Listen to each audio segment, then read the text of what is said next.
میں اسے اپنے ساتھ رکھ کر اس کے کھانے پینے کا انتظام کروں گا۔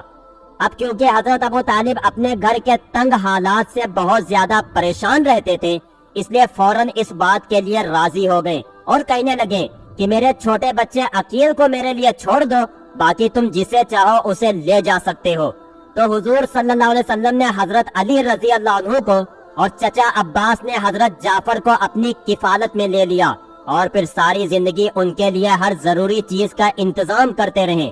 اب کیونکہ حضرت علی رضی اللہ عنہ حضور صلی اللہ علیہ وسلم کی زیر نگرانی پلے بڑھے تھے اور کھانا پینا بھی حضور صلی اللہ علیہ وسلم ہی کے گھر میں کھاتے تھے، اس لیے حضرت علی رضی اللہ عنہ نے پہلے تو حضور صلی اللہ علیہ وسلم سے انکار کر دیا کہ میں یہ نیا دین قبول نہیں کروں گا، لیکن کیونکہ حضرت علی رضی اللہ عنہ سے اللہ تعالیٰ کو اسلام کے لیے بہت سی خدمتیں لینی تھی، اس لیے اسی رات جب حضرت علی رضی اللہ عنہ سوئے تو اللہ تعالیٰ کی طرف سے ان کے دل میں اسلام کا نور بھر دیا گیا، اور پھر صبح اٹھتے ہی جلدی سے حضرت علی رضی اللہ عنہ حضور صلی اللہ علیہ وسلم کی خدمت میں پہنچے اور کہنے لگے کہ آپ کس چیز کی دعوت دیتے ہیں، مجھے تفصیل سے بتائیے۔ تو حضور صلی اللہ علیہ وسلم نے فرمایا کہ اے علی، تم اس بات کی گواہی دو کہ اللہ کے سوا کوئی معبود نہیں، وہی عبادت کے لائق ہے، اور لات و عزا جیسے بتوں کا انکار کرو، ان کی عبادت سے نفرت کرو اور صرف ایک اللہ کی عبادت کرو۔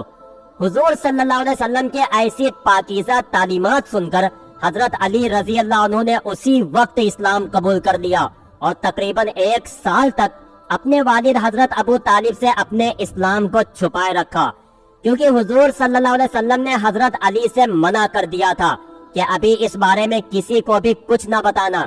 اسلام کی شروعات کے 3 سالوں تک اللہ تعالیٰ نے اپنے رسول حضور صلی اللہ علیہ وسلم کو حکم دیا تھا کہ آپ ان 3 سالوں تک اپنے اسلام کو مکہ کے سرداروں کے سامنے پیش نہ کریں، بلکہ چھپ چھپا کر اسلام کی دعوت کو جاری رکھیں۔ اس لیے حضور صلی اللہ علیہ وسلم نے 3 سالوں تک کسی کے سامنے بھی اسلام کا اعلان نہ کیا، صرف خاندان اور قریبی دوستوں کو ہی اسلام کی دعوت دی۔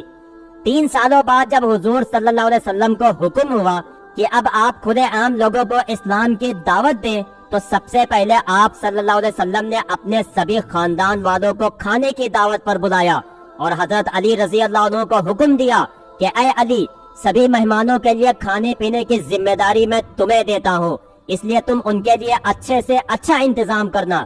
دوستو، اس وقت حضرت علی رضی اللہ عنہ کی عمر صرف 10 سال تھی، لیکن آپ نے کھانے کا ایسا انتظام کیا کہ سبھی خاندان والے بہت خوش ہوئے۔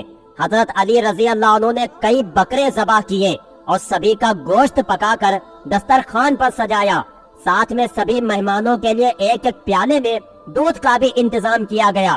جب خاندان کے سبھی افراد آ گئے تو حضور صلی اللہ علیہ وسلم کے حکم پر حضرت علی نے سب کے سامنے کھانا پیش کیا اور بہت اچھے سے سبھی مہمانوں کی خاطرداری کی۔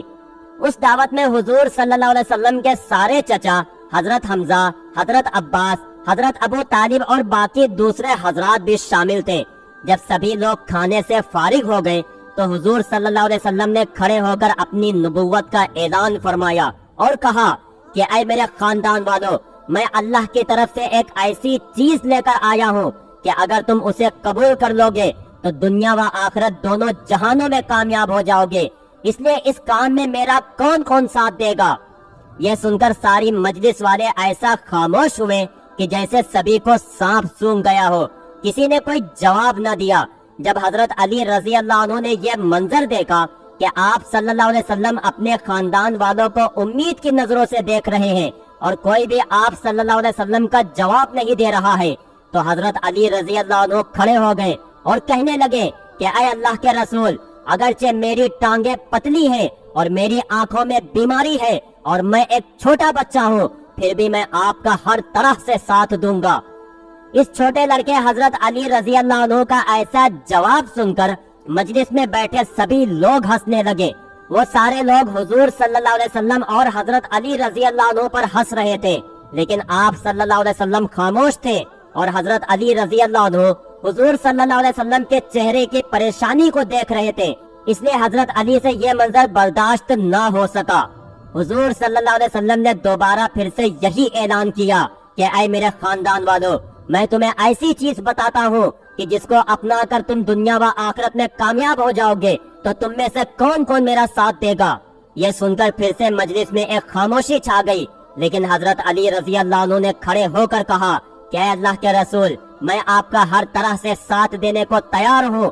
لیکن حضور صلی اللہ علیہ وسلم نے حضرت علی کو بٹھا دیا اور تیسری بار پھر سے اپنے خاندان والوں سے یہی سوال کیا تو کسی نے کوئی جواب نہ دیا۔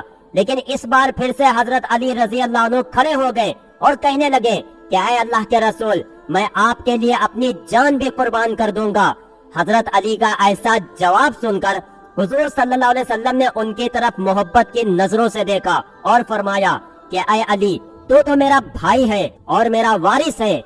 دوستو، اسلام کی خاطر حضرت علی رضی اللہ عنہ نے جو قربانیاں دی انہیں کوئی بھی بیان نہیں کر سکتا۔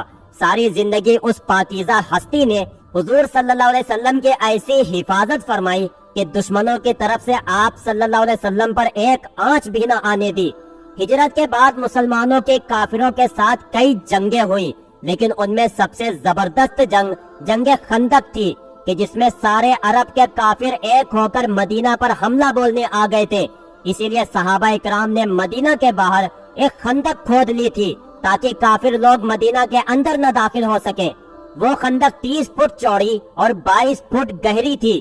دوسری طرف کافروں کا 10,000 کا لشکر تھا، لیکن ان کافروں میں بھی کوئی اتنی چوڑی خندق کو پار کرنے کی ہمت نہ کر سکا۔ کافروں کا سردار عمرو بن عبد ود بہت بڑا بہادر انسان تھا اور اپنی زندگی میں وہ 100 سے زیادہ جنگیں لڑ چکا تھا، کوئی اس کا مقابلہ نہیں کر پاتا تھا۔ اس نے اپنے گھوڑے کو دوڑایا اور خندق کے پاس آ کر اپنے گھوڑے کی لگام ایسی تیزی سے کھینچی کہ گھوڑے نے چھلانگ لگائی اور 30 فٹ خندق کو پار کر کے مدینہ کے اندر صحابہ کرام کی طرف آ کر کھڑا ہو گیا۔ عمرو نے اپنی تلوار ہوا میں لہراتے ہوئے کہا کہ کسی میں ہے دم جو آ کر میرا مقابلہ کر سکے؟ تم میں سے جو بھی میرا مقابلہ کرنے آئے گا میں اس کی گردن کاٹ کر اس کے ہاتھ میں رکھ دوں گا۔ عمرو کو دیکھ کر سبھی صحابہ کرام سہم گئے کہ اس کا مقابلہ کون کر سکتا ہے۔ سارے صحابہ کرام خاموش بیٹھے تھے، کسی میں عمرو سے مقابلہ کرنے کی ہمت نہیں ہو رہی تھی۔ اس وقت حضرت علی رضی اللہ عنہ کی عمر صرف 21 سال تھی۔ وہ کھڑے ہو گئے اور کہنے لگے کہ اے اللہ کے رسول، میں جاتا ہوں اس سے مقابلہ کرنے۔ اللہ کے رسول نے کہا کہ چپ رہو، بیٹھو، دیکھتے نہیں وہ عمرو ہے عمرو۔ عمرو نے پھر سے پکار کر کہا کہ ہے تم میں کسی کو جنت میں جانے کا شوق تو آئے اور مجھ سے مقابلہ کرے، میں آج ہی اسے اس کی جنت میں پہنچا دوں گا۔ ادھر صحابہ کرام میں کوئی بھی کھڑا نہیں ہو رہا تھا تو حضرت علی رضی اللہ عنہ پھر سے کھڑے ہو گئے اور کہنے لگے کہ اے اللہ کے رسول، میں جاتا ہوں۔ تو اللہ کے رسول نے کہا کہ اے علی بیٹھو، دیکھتے نہیں وہ عمرو ہے عمرو۔ حضرت علی رضی اللہ عنہ پھر سے بیٹھ گئے۔ تیسری بار پھر سے عمرو نے کہا کیا تم میں سے کسی نے اپنی ماں کا دودھ نہیں پیا ہے تو آئے اور عمرو کا مقابلہ کرے، جو آئے گا میں اس کی گردن کاٹ کر اسے اس کی جنت میں پہنچا دوں گا۔ حضرت علی رضی اللہ عنہ پھر سے کھڑے ہو گئے اور کہنے لگے کہ اے اللہ کے رسول، میں جاتا ہوں۔ اللہ کے رسول نے کہا کہ بیٹھو، دیکھتے نہیں وہ عمرو ہے عمرو۔ تو حضرت علی رضی اللہ عنہ نے کہا کہ اے اللہ کے رسول، وہ عمرو ہے تو کیا ہوا، آپ مجھے ایک بار بھیجو تو صحیح۔ اللہ کے رسول نے کہا کہ ٹھیک ہے جاؤ، اور پھر اللہ کے رسول نے حضرت علی کے لیے دعا فرمائی۔ حضرت علی رضی اللہ عنہ اس کے سامنے ایک بچے سے تھے، وہ عمرو 100 سے زیادہ جنگیں لڑ چکا تھا۔ جب حضرت علی رضی اللہ عنہ اس کے پاس پہنچے تو عمرو نے پہچانا نہیں اور پوچھنے لگا کہ اے لڑکے تم کون ہو؟ تو حضرت علی رضی اللہ عنہ نے فرمایا کہ میں علی ہوں۔ تو یہ سن کر عمرو نے کہا کہ کیا تم عبد مناف کی اولاد میں سے ہو؟ تو حضرت علی نے جواب دیا کہ نہیں، میں ابو طالب کا بیٹا ہوں۔ یہ سننا تھا کہ عمرو تعجب سے کہنے لگا کہ ارے میرے بھتیجے، تم کہاں میرے سامنے آ گئے؟ میں تمہارا چچا ہوں، میں تمہیں قتل کرنا نہیں چاہتا، جاؤ واپس جاؤ۔ حضرت علی رضی اللہ عنہ نے کہا لیکن چچا میں تمہیں قتل کرنا چاہتا ہوں۔ یہ سن کر عمرو کو بہت تیز غصہ آ گیا اور اس نے اپنے گھوڑے سے چھلانگ لگائی اور پھر حضرت علی رضی اللہ عنہ پر اتنا خطرناک حملہ کیا کہ حضرت علی رضی اللہ عنہ دور جا کر گرے۔ عمرو کے حملے کی وجہ سے ہر طرف دھول اڑنے لگی۔ حضرت علی رضی اللہ عنہ اور عمرو دھول میں چھپ گئے، وہ دونوں کسی کو نظر نہیں آ رہے تھے۔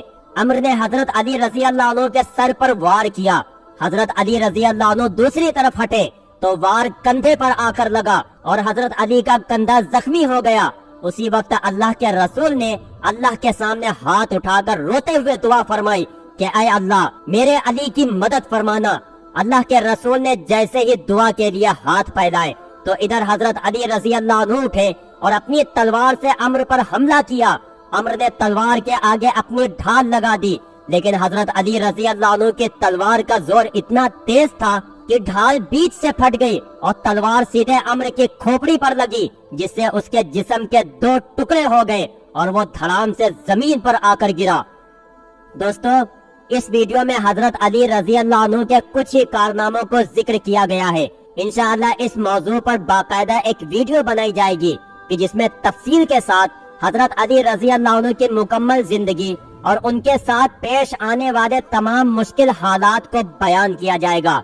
پیارے دوستو، امید کرتا ہوں کہ آج کی یہ ویڈیو آپ کو بہت پسند آئی ہوگی۔ اگر ویڈیو پسند آئی ہو تو لائک کریں، چینل پر نئے ہو تو سبسکرائب کریں۔ ملتے ہیں آپ کو اگلی ایک نئی ویڈیو کے ساتھ، تب تک کے لیے اپنا ڈھیر سارا خیال رکھیں۔